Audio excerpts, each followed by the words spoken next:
Hello, Leslie. Hello, Dina. Last time I read you something, and I would love to read you another bit from this book, Dear Friend, for the May 26th one. Please do. It's a reminder that your life is yours and yours alone. You have the power to choose your adventure and correct your course at any time. That's beautiful. Isn't that beautiful? I love that thought.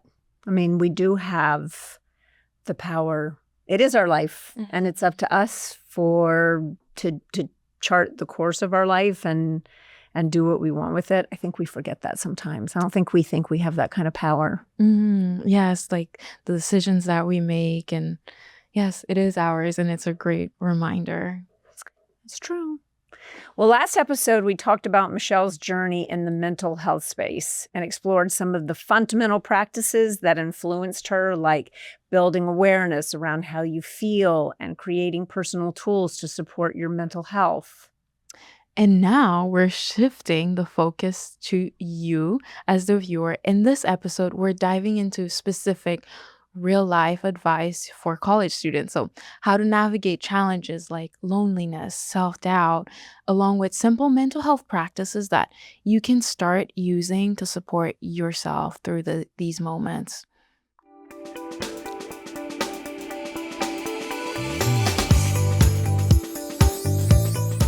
We're going to shift the conversation a little bit because you're talking about actually putting these tools into action. And so I would love to shift the conversation to actionable advice for all of our listeners, because everybody would benefit from this. It doesn't really matter at what stage you are in life, but for us here, since we're dealing with college students, the advice, that they may take from it. And so I'd like to go back to when you were in college and what was the biggest challenge that you had when you were in college? And did you have, a mental health, experience, while you were in college?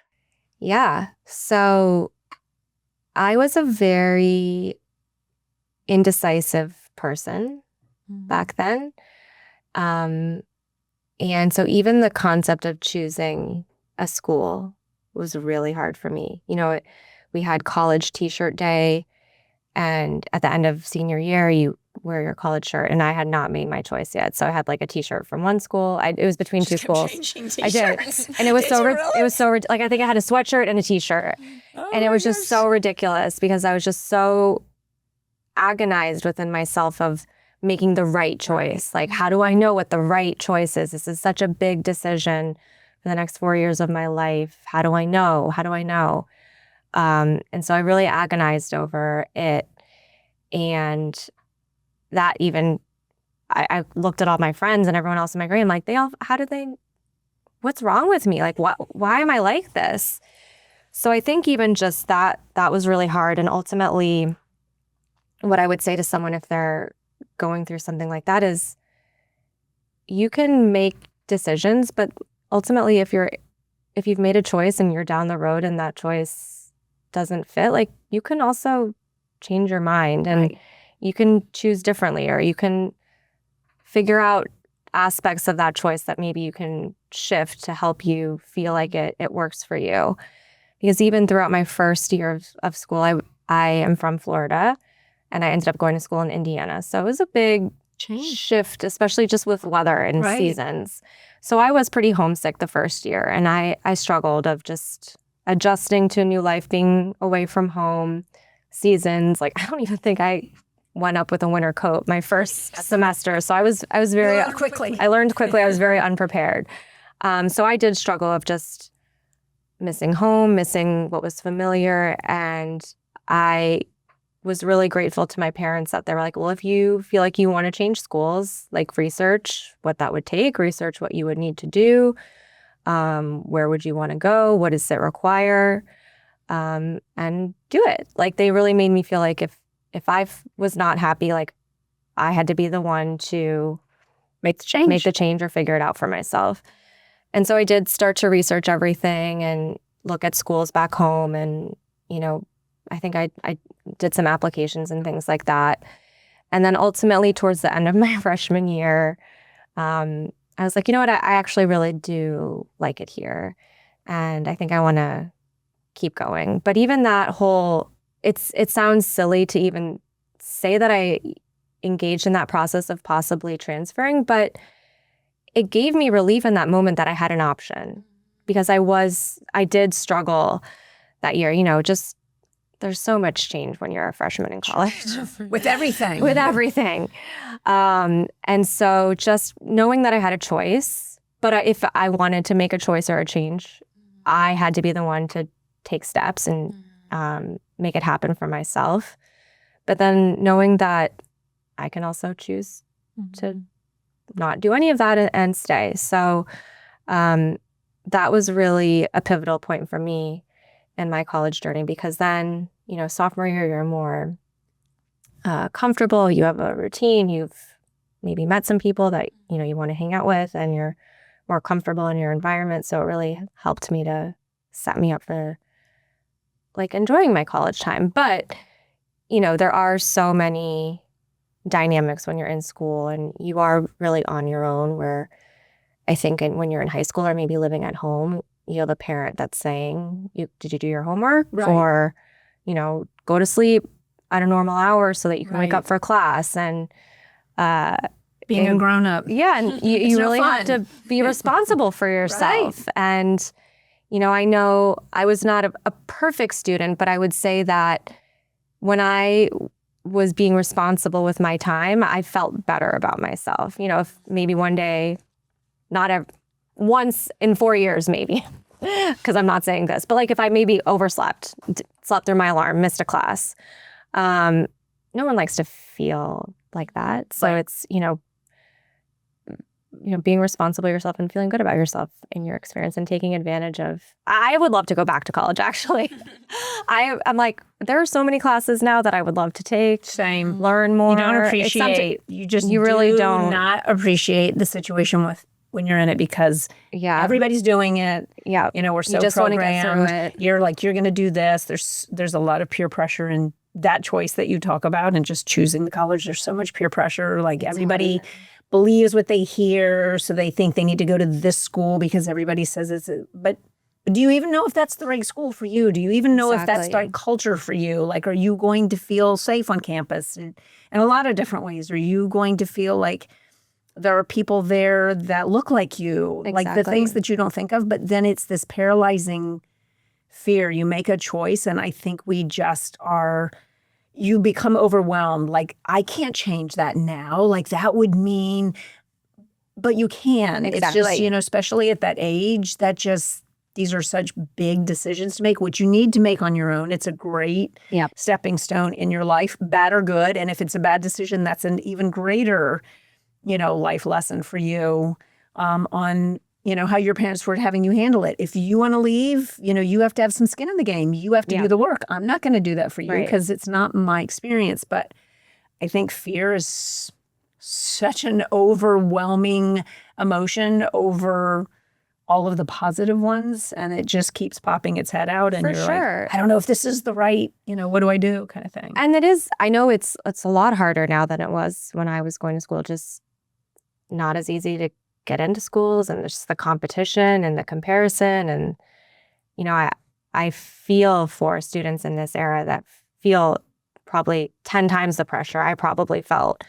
But I would just say to anyone that, you can make a choice, and it's okay to change your mind. I mean, there might be some parents that are like, don't say that. What are you telling them? It's just, I think that pressure is what really gets us stuck where we can't choose at all, or where even if we've made a choice, we're still kind of frozen and not able to thrive or do anything in a situation because we feel so much stress about it. So we can just relieve the pressure a little bit and just go with the flow a little more.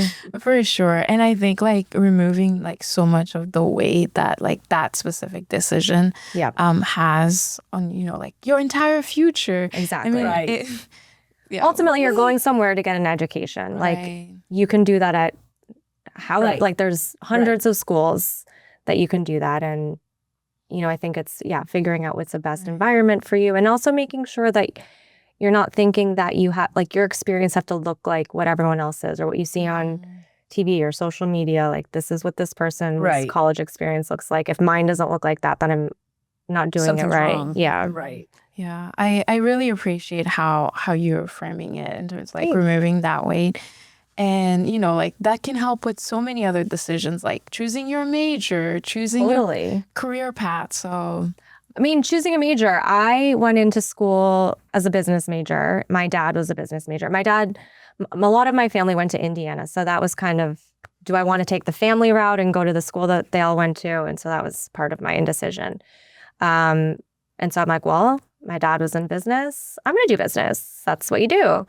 And so I started as a business major, and it wasn't until the second semester, freshman year, where I started getting into some of the more business-focused, classes of the major or whatever. And I was like, this is awful. I don't like this at all. And it just so happened, like, I think, sometimes these things happen for a reason. A girl in my dorm across from me had come home from class, and she was telling me about the classes she was taking in journalism. And she was like, oh, I just finished this media class. And I was like, what is that? That's a class? That's a major? And she was like, yeah, I'm a journalism major. And I was like, that actually sounds really interesting. And, I've changed my major after that. I don't know if my dad was Happy. disappointed or not, but I think that goes back to, making decisions for yourself. Like, if I had just stuck with business because I thought I had to make someone else happy, or I think my experience probably would have been a lot more difficult, and it certainly would be in a different position today. But, it's like, and this is an entry in the book as well, like following the breadcrumbs, like hearing this girl in my dorm talk about this class that really sounded interesting to me. And I was like, I want to take that. Maybe that's my major. And not just pushing it aside as something silly or unimportant, but looking into it. And maybe you look into it and say, yeah, maybe not, but you never know. And so it's just like letting those little moments guide you, especially in a time where you're trying to figure what life out, what you're interested in, or maybe what a career path looks like. Because you're 18, 17, 19, you don't know. I had no idea. I was just following what my parents did, what it looked like everyone else was doing. And that also is kind of a recipe for disaster if you don't also check in with yourself to say, like, do I actually like this? Is this something that I could see myself doing? For sure. I think that, like, following, like, even if you're interested in that, like, following that little curiosity, I think that's, like, one of the best advice I received before choosing my major. I told my advisor I was interested in 4 different things. He was like, take it all. You never know. You never know. And, something will stick. Yeah. And going back to, like, talking about, like, the college years, you talk about some decisions that helped made college a little bit more enjoyable. What were some of the habits, per se, that helped you feel more grounded in college? I know you've mentioned, like, going to sleep at a certain, at a reasonable time. Yeah, I think there's, I don't know if back then, because it's been a couple decades since I was in school, so I don't know if I would have had this language back then for it, but I think the concept of, like, boundaries was important for me back then. Of, maybe all my friends are going out on a Friday night, but I have a big paper due on Monday that maybe I'm not as far along as I would have liked to be in. Being able to say, like, look, I really can't, but when I finish this, I'll catch up with you guys or whatever. Just those little things of being able to stick up for yourself if there's something that you need to be responsible for or to accomplish, and not letting always, the pressures of, going out with friends or anything like that. That really helped me, I think, to maintain a sense of balance, because I'm not saying I didn't go out with friends. Of course, like, that was a huge part of my college life. But I think also, maintaining that level of responsibility for, like, my classes and my work, and feeling pride about that. Like, I wanted to do well. I'm not, the perfect student by any means, but I wanted to feel like I was giving it a good shot and really taking advantage of the opportunity that was in front of me with my classes and things like that. So I think boundaries and figuring out a way to communicate them, in your own language or in a way that's like, look, I can't go out tonight, but let's plan for tomorrow. Or, I can't go for a walk with you today, but let's, just those kinds of things where it's not like you're pushing people away, but you're also taking care of like the responsibilities that, you want to take care of for your schoolwork as well. That was, I would say. But, it's also when you're that age, like you're young and you're just figuring things out. You don't necessarily know what You're right. works for you or what No. doesn't. So it's not also being so hard on yourself that you have to have it all figured out too. Like I made a ton of mistakes and, maybe didn't get enough sleep before a big test a bunch of times, or maybe didn't, do my best as I could have. And that's okay too. Like again, if everything was perfect and you were always doing well, you wouldn't learn. And so I would also just say to students, like, try to not put so much pressure on yourself to have it all figured out and just be open to the experiences of different people, different environments, different learning opportunities, and just taking it all in as well. What would you say would be like a mental health toolkit?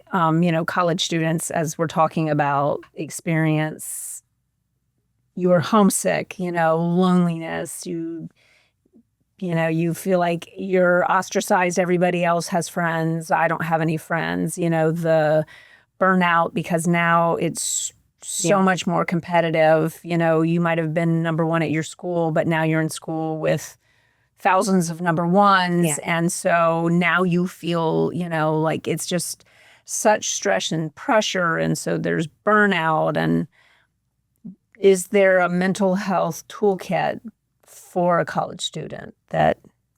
Yeah, I think that a lot of what we've talked about today of just if there are ways to weave in reminders for yourself to take care of yourself, and even just how you identify yourself and how you view yourself in college. Like if you came from high school being the best and now you think that you have to be the best in university, and just with numbers game alone, like that's just not going to be possible. Like really releasing the need to like label yourself that, and just kind of try to go into this chapter with, an open mind and embracing different experiences. But, it was different for me when I was in college because we were just getting social media back then. So it wasn't like it is today.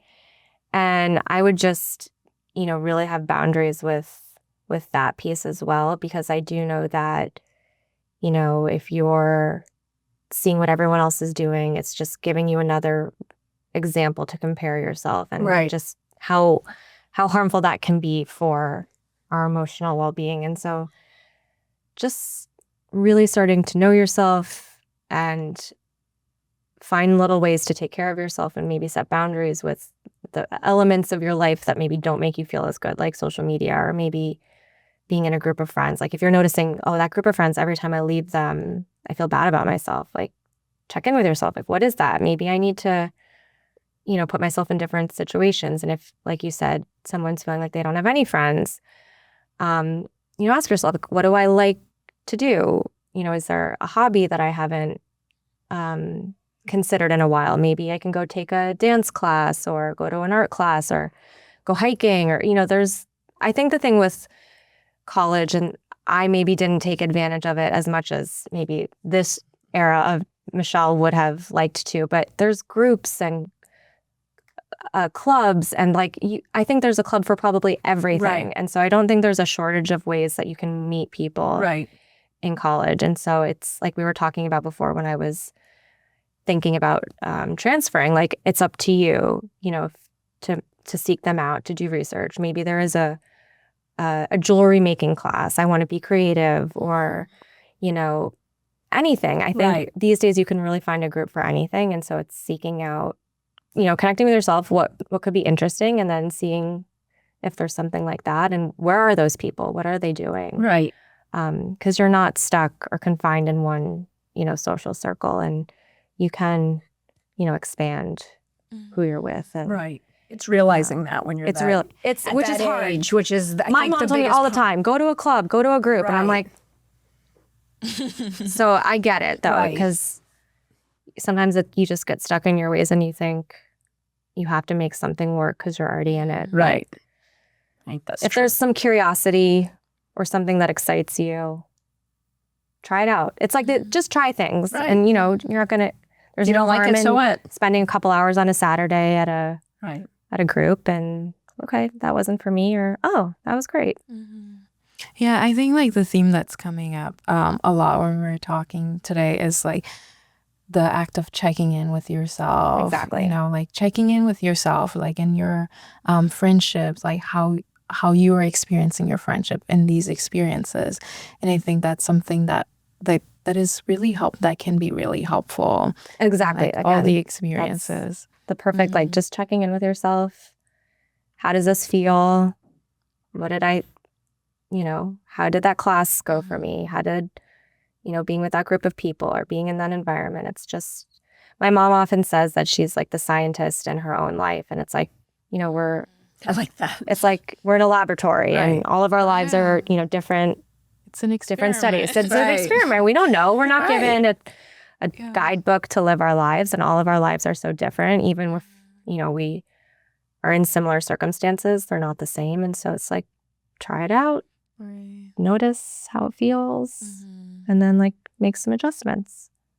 That is cool. That is a great way to. That is a great way of putting it, because it's so true. It makes it a little more fun too. Like Yes. it's not so serious. Right. Yeah. Right. Takes the edge off. Yeah. Right.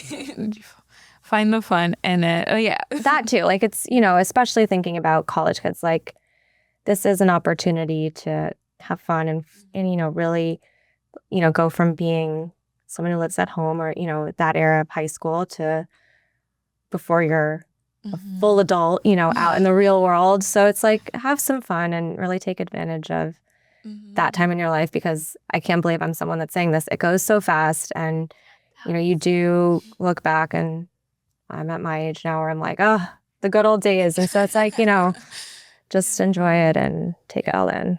Enjoy it. And with your book, I'm thinking now, like when I was in college, I feel like that's one book that would have been like a great accompaniment, like, like starting my day before I go to a class or like after a class, to check in with myself, or in general, like have these like inspirational messages or reminders that could be really helpful. How do you think like college students or people can incorporate this in their daily lives? Yeah. I mean, if I had had this, back when I was in school, I could totally see, I had 3 roommates, and, maybe we would read the entry. And something my mom also did when I was younger is like writing on the mirror with a dry erase marker, like an affirmation or, a positive message. So maybe, like writing on the bathroom mirror, like a reminder, or texting it taking a photo and texting it to my roommate, like, hey, this was the entry for today, or knowing if she has like a big test or something. But making it fun. I think that is the thing at that age too. Like it doesn't have to be so, oh my gosh, we didn't read the entry today. Like it's a chore. We're off track. Right. I never want it to feel like that for anyone, any age.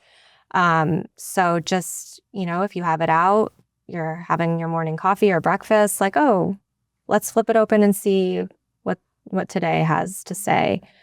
Or even just texting your friends, like the reminder, like, hey, thinking of you, here's the reminder. Just ways like to have encouragement. I know life is so difficult, and especially in school, there's pressures and challenges and stress and in every aspect of life. So just having those little breaks in that with the reminders or just the positivity, I think can help your friends or your loved ones. Now, as you mentioned earlier, the world is a difficult place right now for a lot of people.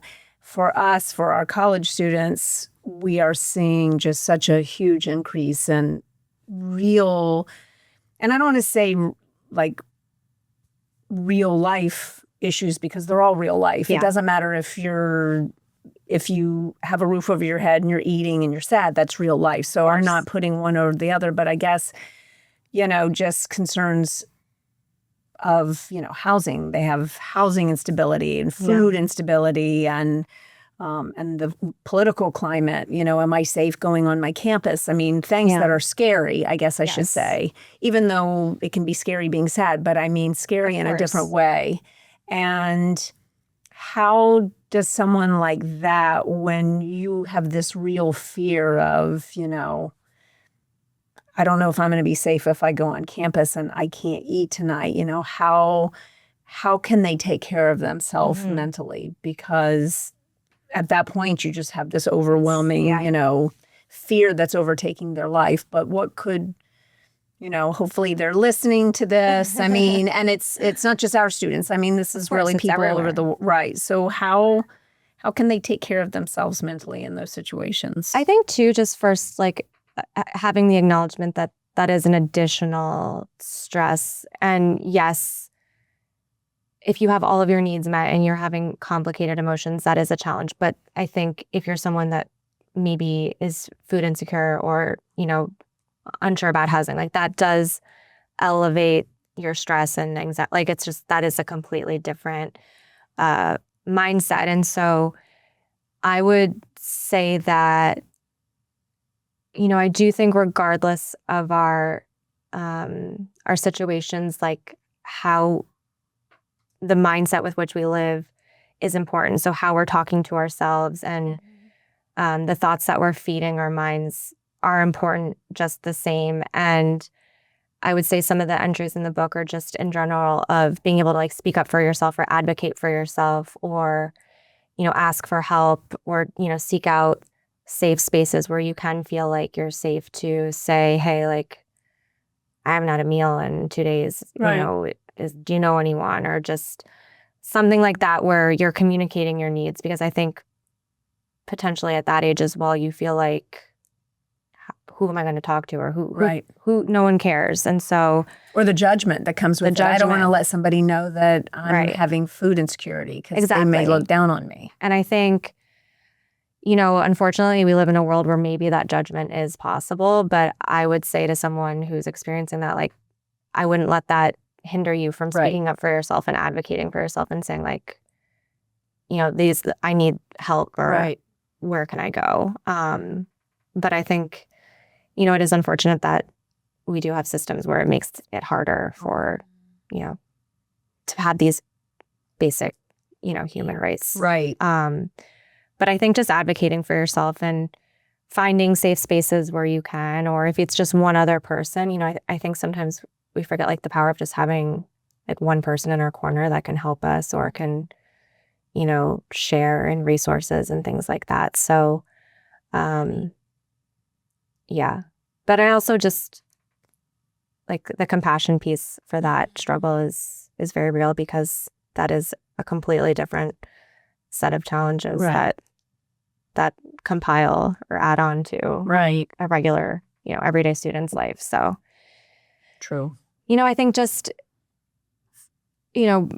really reminding yourself that no matter also what your circumstances are, you're still worthy, you're still enough, you matter, you're important, you have a purpose, like you're here for a reason, those kinds of things as well. Because I know that, again, the judgments, the thoughts can really come in and be like, well, what does it matter? Or clearly I'm not meant to be here, or any of those kinds of really, scary thoughts. So just, replacing those with the ones that we've talked about to help with your own, how you believe or feel about yourself as well. Yeah, that's good advice. For sure. Thank you for sharing that. Yeah, a lot of times like experiencing these things that are outside of our control can affect like how we internalize the situation. And I think like you said, having grace for yourself, advocating for yourself and seeking out resources to support you.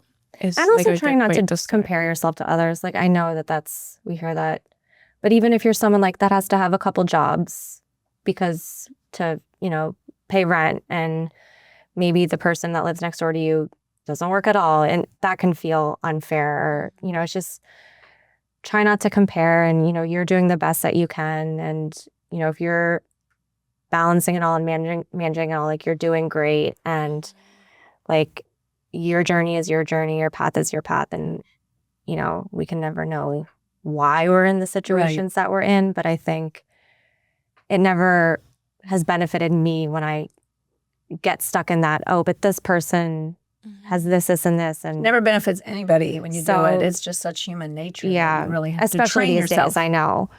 But if you can try and like really focus on your lane and what you're doing and what's going right and what's moving you forward, like, I think it's just like one step after the other.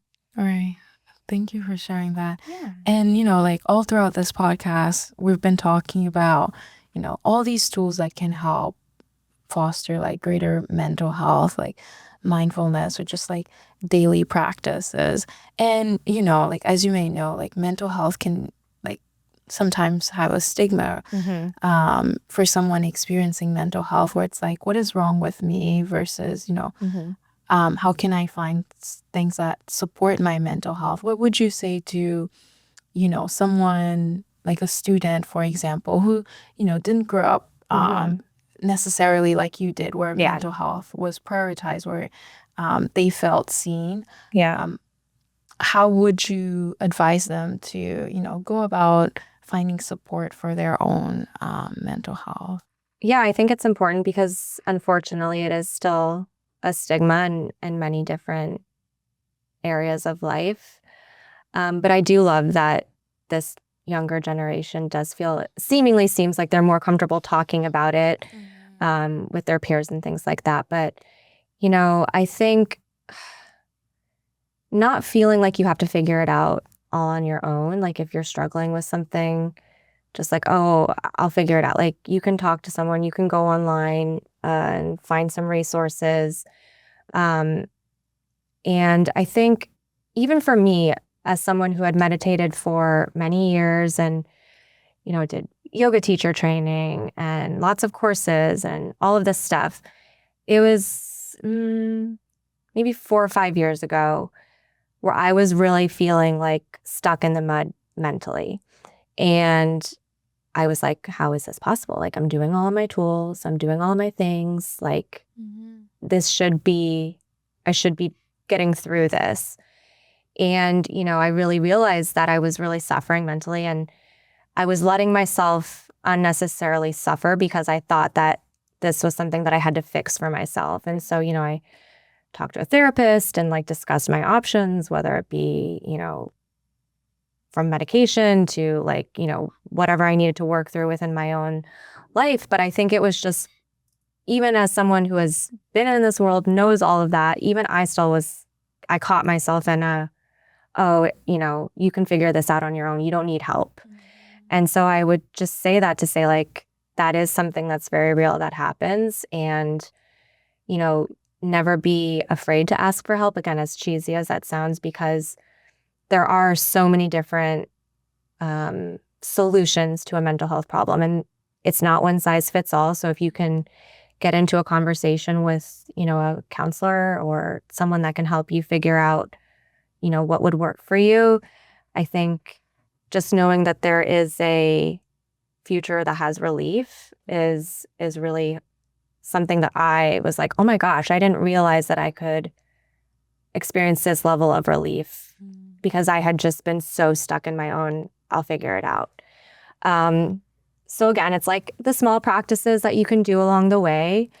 But then if you're really finding that even then you're still struggling, it's like, okay, what's that next step that I can take to talk to someone or research a center or something like that?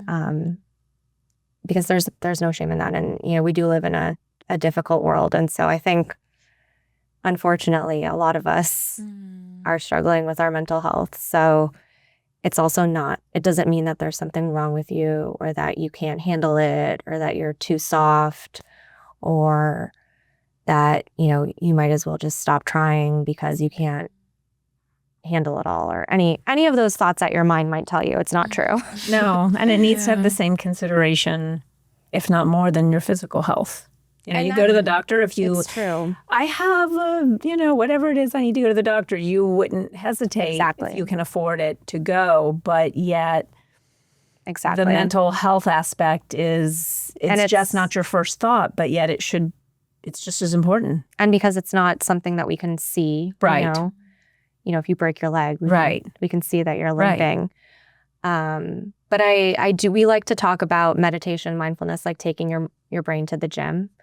You know, like I like that. building the muscle in the mind. And so it's like, yeah, you're going to work those practices to strengthen that. Again, That's in great. good times and in bad. But yeah, sometimes you're in a place where you need the extra support, Right. or you need to Right. go to the doctor or something Right. like that. But I think because we can't see it, Right. it's internal. It's not Yeah. as easy all the time. For sure. Wow, this was Such a fun conversation. Such a fun conversation. I do feel like I could talk with you guys all day. Yes, if you don't mind, could you Yeah. just hang Sure. around and let's just I live here now. That would just be our dream. I Did you would lock love the it. doors so that Just order some pizzas. We'll be here.